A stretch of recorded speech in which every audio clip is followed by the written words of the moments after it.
میں تو مقتل میں بھی قسمت کا سکندر نکلا، قرۂ فال میرے نام کا اکثر نکلا، شہر والوں کی محبت کا قائل ہوں مگر میں نے جس ہاتھ کو چوما وہی خنجر نکلا۔ چنوتی مول لیا نہیں جاتا کبھی، بلکہ ہم چنوتی دیتے ہیں۔ ان لوگوں سے ہم کو کیا چنوتی مول لینا ہے جن کی کوئی حیثیت ہی نہیں ہے۔ حضور کی شان میں، اسلام کی شان میں، قرآن کی شان میں، رب تعالیٰ کی شان میں یہ بکواس کر کے ایسا زہریلا ماحول بنا چکے کہ اب سیکولر نام کا کوئی نظر بھی نہیں آتا۔ میں تو ان لوگوں کے بارے میں ہمیشہ کہتا آیا ہوں، بیل گاڑی کے نیچے چلنے والے اس کتے کی طرح ہیں جو کتا یہ سمجھتا ہے کہ پوری گاڑی میں چلا رہا ہوں۔ جب بیل گزر جاتے ہیں نا تب سمجھ میں آتا ہے کہ کتا نہیں چلا رہا تھا، اس کو تو کوئی اور چلا رہا تھا۔ مسلمانوں اگر انتظار کرتے رہو گے حالات سازگار ہو جائیں، مر جاؤ گے اور کچھ نہیں ہونا ہے۔ آداب، میں وسیم اختر اور آپ دیکھ رہے ہیں دی لیڈر ہندی۔ ہم اس وقت مفتی سلمان ندوی صاحب کے ساتھ ہیں۔ آپ اعلیٰ حضرت کے بل میں شرکت کے لیے آئے تھے۔ زیادہ ان کے بارے میں آپ جانتے ہی ہیں، میں سیدھے ان سے روبرو ہوتا ہوں۔ وہ یہاں کیا میسیج دینا چاہیں گے اعلیٰ حضرت کے عرس کو لے کر، اور پھر ہم آگے بات شروع کریں گے۔ مفتی صاحب، ہم سے بات کرنے کے لیے بہت بہت شکریہ آپ کا۔ السلام علیکم ورحمۃ اللہ وبرکاتہ۔ میں بھی آپ تمام حضرات کا مشکور و ممنون ہوں۔ بریلی شریف حاضر آیا۔ ایک بات تو ہے کہ ہم یہاں غلام کی حیثیت سے حاضر آتے ہیں۔ یہ مرشد کا شہر ہے، ادب کا شہر ہے، لیکن اللہ کا کروڑا فضل و احسان ہے کہ اس نے یہاں پر بھی ان عزتوں سے نوازا ہے۔ یہ صرف اور صرف رسول کریم صلی اللہ تعالیٰ علیہ وسلم کے دربار کی، ان کے ناموس کی نوکری کرنے کا صدقہ ہے۔ اور اعلیٰ حضرت فاضل بریلوی رضی اللہ تعالیٰ عنہ سے ہم نے جو سیکھا ہے وہ آج ہمیں نظر آ رہا ہے کہ صرف اور صرف حضور پاک صلی اللہ تعالیٰ علیہ وسلم کی بات کرو، پھر کسی کی نہیں۔ اعلیٰ حضرت نے فرمایا تھا، اپنے دل کا ہے انہی سے آرام، سونپے ہیں سب انہی کو سب کام، لو لگی ہے کہ اب اس در کے غلام چاہ رہے درد رضا کرتے ہیں۔ تو اعلیٰ حضرت کا جو مشن تھا وہ آج ہمیں یہاں پر لے کر کے چلنا ہے۔ بریلی شریف میں میں نے دیکھا الحمدللہ لاکھوں کا ہجوم، کوئی گلی کوئی سڑک خالی نہیں ہے، اور سارے دیوانگان عشق رسول مچلتے ہوئے خراج عقیدت پیش کرنے آئے تھے۔ مجھے روحانیت میں کافی اضافہ محسوس ہوتا ہے۔ مفتی صاحب، جیسے دیکھا ہی گیا ہے کہ کئی ایسے معاملے آئے کہ جیسے آپ دین پہ زیادہ آپ کا فوکس رہتا ہے، اور آپ جو راہیں روشن کرنے والا کام کرتے ہیں، جو صحیح بات ہوتی ہے وہ بتاتے ہیں، لیکن بیچ میں اس طرح کے معاملے بھی آئے کہ جیسے باگیشور دھام سے جڑا ہو، اس کے پیچھے مقصد یہ رہا کہ جو غلط چیزیں ہو رہی ہیں ان کو ٹھیک کرنا ہے، یا ایسے لوگوں سے آپ کو چنوتی مول لینے میں مزہ آتا ہے؟ دیکھیے، چنوتی مول لیا نہیں جاتا کبھی۔ یہ بات ہو ہی نہیں سکتی کہ آدمی کوئی جو ہے زبردستی کی چنوتی مول لیتا ہو، بلکہ ہم چنوتی دیتے ہیں۔ ان لوگوں سے ہم کو کیا چنوتی مول لینا ہے جن کی کوئی حیثیت ہی نہیں ہے۔ ہاں، اگر طاقت و قوت اور حکومت کے بل بوتے اگر کوئی چیخ رہا ہے، پکار رہا ہے اور بھڑکاؤ باتیں کر رہا ہے تو یہ کوئی کمال کی بات نہیں۔ میں تو ان لوگوں کے بارے میں ہمیشہ کہتا آیا ہوں، بیل گاڑی کے نیچے چلنے والے اس کتے کی طرح ہیں جو کتا یہ سمجھتا ہے کہ پوری گاڑی میں چلا رہا ہوں۔ جب بیل گزر جاتے ہیں نا تب سمجھ میں آتا ہے کہ کتا نہیں چلا رہا تھا، اس کو تو کوئی اور چلا رہا تھا۔ ہاں، تو یہ جو ہے کسی کی پشت پناہی اور کسی کی مدد لے کر کے اگر چیختے ہیں، چلاتے ہیں، بھونکتے ہیں تو یہ مجھے لگتا ہے یہ چنوتی نہیں ہے، یہ صرف برساتی پر ہیں جو موسم کے ساتھ غائب ہو جاتے ہیں۔ الحمدللہ ہم اصولوں کے ساتھ قائم ہیں، ہم نہ کسی کو چھیڑنے کا مسلک رکھتے ہیں، نہ کسی کے ساتھ آج تک ہم لوگوں نے اس طرح کے خرافاتی ماحول بنانے کی کوششیں کی ہیں۔ آج جو کچھ بھی آپ دیکھ رہے ہیں ہمارے جذبات، مجھے سمجھ میں آ رہا ہے آپ سوال یہ کیوں کر رہے ہیں کہ چنوتی لینے میں آپ کو مزہ آتا ہے۔ یہ جذبات اب بچا کچھ بھی نہیں۔ جس آدمی کا جس کا سب کچھ آپ نوچ لیں، اب بھی کیا وہ نہ بولے؟ کیا ابھی بھی خاموشی اختیار کرے؟ حضور کی شان میں، اسلام کی شان میں، قرآن کی شان میں، رب تعالیٰ کی شان میں یہ بکواس کر کے ایسا زہریلا ماحول بنا چکے کہ اب سیکولر نام کا کوئی نظر بھی نہیں آتا۔ تو اب اتنا سب ماحول جب کریٹ کیا گیا ہو تو کیا میں اپنے قوم کی طرف سے، اپنی کمیونٹی کی طرف سے اتنا بھی نہیں بول سکتا حق بات کہ دین اسلام یہ آج کل کا لایا ہوا دین نہیں ہے؟ جس دن دنیا کی شروعات ہوئی ہے اسی دن میرا دین یہاں آیا ہے۔ آدم علیہ السلام سے لے کر کے اب تک اسلام ہے اور رہے گا قیامت تک انشاءاللہ۔ بس یہی ہمارا میسیج ہے. باقی اور کسی کو چھیڑنا یا ان کو زبردستی اکسانا یہ ہمارا یہ طور طریقہ نہیں اور نہ ہی میرا مشن ہے یہ. نہیں، جیسے دیکھا یہ گیا کہ باگیشور دھام جس طرح سے علم غیب کی بات کرتے ہیں، پھر بیچ میں آپ کی طرف سے رد عمل آیا، تو اس سے جیسے دیکھا یہ ہے کہ ان کی جو ایک فالوور ہے یا ان کو جو ماننے والے ہیں، ان کی بھیڑ ہے، وہ اس پہ کوئی فرق نہیں پڑ رہا ہے. میرے بھائی انت بھکتوں کی جو ہے نا تعداد کا کوئی اعتبار نہیں ہوتا، ہر جگہ جمع ہوتے ہیں. آپ کہہ رہے ہیں علم غیب کی بات، علم غیب تھوڑی نا اس کو کہتے ہیں. یہ علم غیب نہیں ہے چٹھی نکال کر کے دکھانا، اس سے بڑے بڑے جادو بھی ہونے والے ہیں. اسی لیے میں کہتا ہوں یہ تو ابھی چھوٹا دجال ہے. ہم نے 1400 سال پہلے سے حضور صلی اللہ تعالیٰ علیہ وسلم سے سنا ہے، حدیثیں ہیں کہ ایک دور ایسا بھی آئے گا، اتنا بڑا دجال آئے گا کہ وہ بارش برسا کے بھی دکھائے گا، سبزہ اگا کر کے بھی دکھائے گا، کسی کو چیر کر کے مار کر کے پھر زندہ کر کے بھی دکھائے گا. تو ہمارا یقین ان تمام چیزوں پر نہیں ہے، ہمارا یقین رب العالمین کی ذات پر ہے. یہ ساری قوتوں کا مالک اللہ رب العزت ہے. تو یہ علم غیب نہیں ہے. شعبدہ بازی کرنا، جادوگری کرنا، یہ تو ہمارے ہندوستان میں برسوں سے چلا ہوا ہے. اور اگر کوئی کر کے دکھا دیتا ہے تو مطلب کسی کے نزدیک بھگوان ہوتا ہے تو مجھے اس سے کوئی مطلب نہیں ہے، لیکن میرے نزدیک کبھی نہیں ہو سکتا. ہاں، جس طرح سے وہ ہندو راشٹر کی بات کرتے ہیں کہ یہ دیش جو ہے ایک دن نہیں بلکہ اب تو دعویٰ یہ کیا جانے لگا ہے کہ ہندو راشٹر بن گیا ہے. بن رہا ہے کیا؟ بن چکا ہے. ان کے حساب سے تو سب کچھ ہو چکا ہے، ہمیں کیا اس سے فرق ہے؟ ان کو یہ جو باتیں ہیں یہ صرف اور صرف اکسانے کے لیے ہے اور پوری کمیونٹی کے اوپر یہ سیاسی روٹیاں سیکنے کے لیے ہے. میں حقیقی بات بتاؤں کہ یہ لوگ ان تمام معاملات میں کوئی سیریس نہیں ہے، کوئی سیریس نہیں ہے. نہ ان کو ہندو راشٹر سے مطلب ہے اور نہ ہی کوئی، یہ اندرونی طور پر سب صرف اور صرف لوگوں کے جذبات سے کھیل کر اپنے ووٹ اور اپنی جماعت کو متحد رکھنے کی کوششیں کرتے ہیں.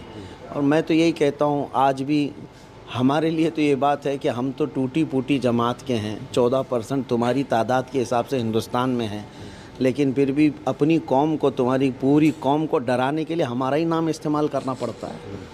ہاں، کچھ بات تو ہے کہ مٹتی نہیں ہستی ہماری، صدیوں رہا ہے دشمن دور زماں ہمارا. ہاں، تو یہ ہمارے لیے کوئی مسئلہ نہیں ہے. وہ اس طرح کی بہت ساری باتیں بہت برسوں سے آئی ہیں، آتی رہیں گی، لیکن اسلام پہلے بھی اسی طرح لہلہاتا تھا، ہے اور رہے گا انشاءاللہ. جیسے ہر طرف سے یہ آواز آ رہی ہے کہ ماحول جو ہے، حالات ہیں وہ سازگار نہیں ہیں، لیکن ان کا حل کیا ہے؟ یہ جملہ جو ہے نا، آپ اپنے باپ سے، اپنے دادا سے بھی پوچھے ہوتے نا تو وہ بھی یہی کہتے ہیں ان کے زمانے میں بھی حالات سازگار نہیں تھے. ان کے داداؤں سے بھی پوچھے ہوتے تو وہ بھی یہی بولتے حالات سازگار نہیں تھے. تو یہ جو ہے نا 1400 سال سے یہ جملہ تو چلا آ رہا ہے حالات سازگار نہیں تھے. آج آپ کہہ رہے ہیں حالات سازگار نہیں تھے. کربلا کے میدان میں کیا حالات سازگار تھے؟ حضور پاک صلی اللہ تعالیٰ علیہ وسلم جب بدر کے لیے نکلے تھے حالات سازگار تھے؟ احد کے میدان میں کیا حالات سازگار تھے؟ حالات کے سازگار ہونے کا یہ جو مسئلہ لوگوں کے دماغ میں ڈالا گیا ہے، مسلمانوں کو میں نکالنا چاہتا ہوں کہ نکالو. ستیزہ کار رہا ہے ازل سے تا امروز، شرار ابو لہبی سے چراغ مصطفی. ہمیشہ یہ حق و باطل کی جنگ چلتی رہی ہے اور ہم جو ہے اس مسلک کے ماننے والے ہیں کہ ہم کوانٹیٹی نہیں دیکھتے، کوالٹی دیکھتے ہیں. ہاں، حضور پاک صلی اللہ تعالیٰ علیہ وسلم کے سپاہی ایمان اور یقین کے ساتھ رہتے ہیں. وہ تعداد پہ، اسباب پہ اور یہ تمام ساز و سامان پہ بھروسہ کر کے نہیں جیتے. آج بھی جو آپ کہہ رہے ہیں حالات سازگار، یہ ہر زمانے میں حالات سازگار ہمارے لیے رہے ہی نہیں، کبھی نہیں رہے. حالات سازگار کبھی نہیں ہوں گے. اور اسی لیے آپ کو اور دوسرے لوگوں کو میں میسیج یہ دینا چاہوں گا، مسلمانوں اگر انتظار کرتے رہو گے حالات سازگار ہو جائیں، سازگار ہو جائیں، مر جاؤ گے اور کچھ نہیں ہونا ہے. گاڑی چلانا سیکھنا ہے تو ٹریفک میں ہی چلانا ہوگا، سیکھ جاؤ گے. اور انہی حالات میں آپ کو چل کر کے بتانا ہے کہ ایمان کی طاقت کیا ہے. نہیں، جیسے کیا مطلب نہیں سمجھ پایا کہ کیا مسلمان میں نے کریں؟ میسیج یہی دیا ہے آپ کو، حالات سازگار ہونے کا دعویٰ، یہ جو نعرہ ہے اس کو ذہن سے نکالو اور یہ کبھی سازگار نہیں ہوں گے ہمارے لیے. انہی حالات کے درمیان ہم کو ہمارے ایمان کے ساتھ جمے رہنا ہے. ہمیں ہمارے اخلاق کو چھوڑنا نہیں ہے، ہمیں حضور پاک کی سنتوں سے دور ہونا نہیں ہے. آندھیاں آ جائیں، طوفان آ جائے تو کیا آپ اپنا گھر چھوڑ کے بھاگ جائیں گے؟ اسی طرح سے اگر آج حالات سازگار کے طور پر آپ سمجھ رہے ہیں تو آپ کو نہ دین سے ہٹنے کی ضرورت ہے نہ حضور کے اخلاق سے ہٹنے کی ضرورت ہے. آج بھی حضور کے اخلاق پر قائم رہو, حالات آئیں گے اور بدل جائیں گے انشاءاللہ. لیکن پولیٹیکل اس کی بات ہو رہی ہے کہ جس طرح سے پولیٹیکل ایک ماحول بنا ہے اس کو لے کر تمام طرح سے سوال کھڑے کیے جا رہے ہیں اور ہر طرف سے یہ آواز آ رہی ہے کہ شاید یہ ماحول اب بدلے گا نہیں. آپ کو اگر میں بتاؤں یہ پولیٹیکل ماحول اتنا بنایا گیا ہے, ایسا ہو گیا ہے, زہر ہو گیا ہے, ٹھیک ہے, آپ نے تاریخ پڑھی ہے, چنگیز خان سے زیادہ تو حالات خراب نہیں کیے گئے ہوں گے ابھی, ہلاکو سے زیادہ تو بربادیاں نہیں کی گئی ہوں گی ابھی. انہوں نے تو پورے ہماری کھوپڑیوں سے مینار بنا دیے تھے, ہمارے خون سے تو بغداد کو نہلا دیا تھا. تو یہ سب تو ظلم دیکھا ہے ہماری تاریخ نے. تو اب پولیٹیکل اعتبار سے اگر یہ اتنا سب کچھ بنا چکے ہیں تو میں آپ کو ایک بات بتاتا ہوں. 100 سال پہلے 1925 کی بات کر رہا ہوں میں آپ کو. حجت الاسلام علامہ حامد رضا خان رحمۃ اللہ علیہ کا خطبہ ہے, ایک خطبہ صدارت. آپ نے کسی ایک کانفرنس میں خطبہ دیا تھا. یہ اس کی باتیں آپ پڑھیں تو آپ کو ایسا لگے گا وہ اس زمانے کی بات کر رہے ہیں, ابھی 2023 کی بات کر رہے ہیں. اس وقت 1925 میں انہوں نے فرمایا کہ حالات ایسے ہو گئے ہیں کہ ان لوگوں نے سیاسی ماحول بنا دیا ہے, جگہ جگہ قتل کے منصوبے ہو رہے ہیں, مسلمانوں کا بہشکار کرنے کے پلان ہیں, منصوبے ہیں, جماعتیں ہیں. یہ ساری باتیں وہ پڑھنے کے بعد میں نے سوچا 1925 میں یہ حالات تھے تو 2023 میں بدلے کہاں ہیں؟ اور اگر 100 سال پہلے بھی ایسا ہی تھا تب بھی اسلام ایسے ہی تھا, چل رہا تھا ہماری سب کچھ, تو پھر اب مجھے ڈر نہیں ہے. آج بھی یہ جتنا بھونکنا ہے بھونک لیں, اسلام صبح قیامت تک چلے گا انشاءاللہ. نہیں, جو سیاسی لڑائی ہے وہ مسلمانوں کو خود لڑنی پڑے گی اور اس دور سے ہٹ کر اپنے آپ کو سیف کر سکتے ہیں. اب دیکھیے ایک سیاست کا ایک موضوع الگ ہے, مسلمانوں کو سیاسی شعور بیدار کر لینا چاہیے. اب تک یہ بہت غلامی کے دور میں گزرتے گئے اور ان کا مائنڈ ایسا بنا دیا گیا ہے کہ اب ان کو ایسا لگتا ہے کہ جیسے دماغ میں یہ بٹھا دیا گیا بی جے پی اور کانگریس, یہ سمجھنے لگ گئے کہ بی جے پی موت کا فرشتہ, کانگریس جو ہے امن کا مسیحا. دونوں بھی میں نہیں مانتا, نہ یہ موت لا سکتے ہیں اور نہ یہ امن لا سکتے ہیں, ہمارے لیے نہیں. آپ کو اپنا سیاسی شعور بیدار کرنا ہے. یہ سب جو ہے نا لالی پاپ دے کر کے ہمارے ساتھ کھیلنے والے ہیں جو 70 سال سے کھیلتے آئے. مسلمانوں کو نہ ہی یہ آگے بڑھنے دیا, نہ قیادت کرنے دیا, اور نہ ہی اپنی کمیونٹی کی طرف سے آئے ہوئے مسائل کو آپ آگے تک بات کرنے کی انہوں نے کبھی ہمت جٹائی. دوسرے سارے لوگوں کے ان کو راضی رکھنے کے لیے یہ سب کچھ کرنے کو تیار, لیکن مسلمانوں کے بارے میں ان کو پتہ ہے یہ چھوٹی چھوٹی چیزوں پہ راضی ہو جائیں گے. ہاں, ان کے اوپر جو کچھ بھی بلا آئے گی ہم نہیں بولیں گے پارلیمنٹ میں, ان کو بعد میں ہم گھر پہ بلا کے دعوت کر کے منا لیں گے. یہ سیاست چلتی ہے. اس کے لیے مسلمانوں کو چاہیے کہ اپنا سیاسی شعور بدلیں اور اپنی سیاست کی لڑائی وہ خود لڑیں. لیکن کیسے ہو سکتا ہے؟ ایک طرف 80% جیسے چناؤ میں بھی یہ نعرہ دیا گیا کہ 80 اور 20 کی لڑائی ہے. اچھا, تو کیسے یہ لڑی جائے گی کہ ایک طرف 80 اور ایک طرف 20؟ ایک ہاسٹل میں بہت سارے جو ہاسٹل میں رہنے والے تھے انہوں نے پروٹیسٹ کر دیا وارڈن کے خلاف. صبح روزانہ کھچڑی بنتی تھی اور کھچڑی پسند نہیں تھی, تو سارے لوگوں نے وارڈن سے شکایت کی کہ ہم کو کھچڑی نہیں چاہیے, دوسرا کچھ بناؤ ناشتے. سنیے میں آپ کو ایک مثال دے رہا ہوں. تو وارڈن نے کہا کہ ٹھیک ہے سارے اسٹوڈنٹ جتنے ہیں سب جمع ہو جاؤ, دیکھتے ہیں. اور کچھ اسٹوڈنٹ تھے وہ کہتے تھے نہیں ہم کو کھچڑی ہی چاہیے, ہم کو کھچڑی چاہیے. تو وارڈن نے جب یہ کہا کہ میں اب ووٹ کروں گا, جو سارے جتنے نوجوان یہ اسٹوڈنٹس ہیں آئیں اپنا اپنا پکش رکھیں. تو اب اختیار جب دیا گیا نا تو سارے اسٹوڈنٹ جو ہے نا الگ الگ انداز میں اپنی اپنی اچھائیں رکھنے لگے. 13% نے ایک الگ ناشتے کا نام لیا, 15% نے ایک الگ ناشتے کا نام لیا, 12% نے ایک الگ. 80% لوگ کھچڑی کے خلاف تھے لیکن وہ سب اس میں گٹے تھے. بعد میں وہ 20% جو کھچڑی والے تھے وہ متفق تھے. بعد کو جب رزلٹ نکلا تو وارڈن نے کہا 80% تو یہ خلاف ہیں لیکن ایک ناشتے پہ جمع نہیں ہے, تو ناشتہ وہی بنے گا جو یہ 20% چاہتے ہیں.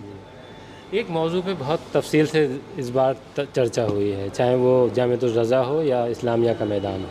جس طرح سے سوشل میڈیا سے کچھ چیزیں خراب ہو رہی ہیں, اسی میں یہ جڑا کہ اب ایک چیز جو جس طرح بات ہو رہی ہے کہ جو مسلم لڑکیاں ہیں وہ ایک ایسا راستہ چن رہی ہیں جو فکر کی بات ہے بہت، تو اس پر سب نے اپنی اپنی رائے دی ہے، تو کیا آپ کو کیا لگتا ہے کہ اس کا کیا حل ہو سکتا ہے؟ علم سے دوری جو ہے یہی سبب ہے، دین کے ماحول سے دوری یہ سبب ہے۔ گھروں میں دین کا ماحول قائم رکھنا چاہیے۔ بچیاں عموماً ہوتا کیا ہے معلوم ہے، نوجوان مرد حضرات سارے جمعہ میں جاتے ہیں، مسجدوں میں جاتے ہیں، علماء کی تقاریر سنتے ہیں، جلسوں میں جاتے ہیں، عورتوں کو یہ ماحول مل نہیں پاتا۔ اور عورتیں کیا ہے، کنٹینیو ان کو آپ ٹیلی ویژن پہ لگا کر کے رکھے ہیں، سیریل دیکھ رہے ہیں، فلمیں دیکھ رہی ہیں، اور ان کے ہاں دین کا ماحول آنے سے رہ جاتا ہے۔ میں سب کی بات نہیں کر رہا ہوں، اکثر گھروں میں باقی نوجوان جمعہ کہیں تو جا کر کے علماء سے سن لیتے ہیں یا دین کے ماحول میں آ جاتے ہیں۔ تو اس کا مین حل یہی ہے کہ گھروں کے اندر دینی ماحول قائم کریں، یہ ماں باپ کی ذمہ داری ہے۔ اور جب بار بار اپنی بچیوں کی تربیت دین کے ماحول میں کریں گے تو انشاءاللہ یہ بلا نہیں آئے گی، یہ بلا نہیں آئے گی۔ ہاں، اللہ تعالی ہماری بچیوں کی حفاظت فرمائے۔ آپ جس طرح صاف گوئی سے بولتے ہیں تو دوسروں کی نظر میں تو کھٹکتے ہی ہیں، لیکن کبھی کبھی آپ اپنوں کا بھی نشانہ بن جاتے ہیں، تو کیا یہ سلسلہ چلتا رہے گا یا آپ کی طرف سے کوئی ایسا لائحہ عمل طے ہوگا کہ نہیں اب ایسا نہیں کرنا؟ میں گفتگو ختم کرتا ہوں آپ کے سوالات پر۔ فراز کا ایک شعر ہے، میں تو مقتل میں بھی قسمت کا سکندر نکلا، قرۂ فال میرے نام کا اکثر نکلا، شہر والوں کی محبت کا قائل ہوں مگر میں نے جس ہاتھ کو چوما وہی خنجر نکلا۔ یہ فراز نے کہا تھا، تو اس سے ہوتا کچھ نہیں ہے۔ ہاں، لیکن اپنوں کی آپ بتا رہے ہیں نشانہ، تو ہو سکتا ہے وہ محبت میں یا کسی طرح میری اصلاح کے لیے کرتے ہوں، میں ان سے بیزار نہیں ہوں اور نہ ہی ان سے میرا کوئی مسئلہ ہے۔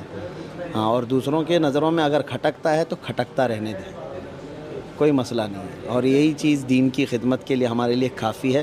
اللہ تبارک و تعالی ہمیں اسی طرح سے بنائے رکھے کہ دشمنان رسول کے لیے ہم کبھی نرم نہ ہوں، اور اپنوں کے لیے اللہ تعالی ہمیشہ ہمیں نرم رکھے۔ دین ابھی آپ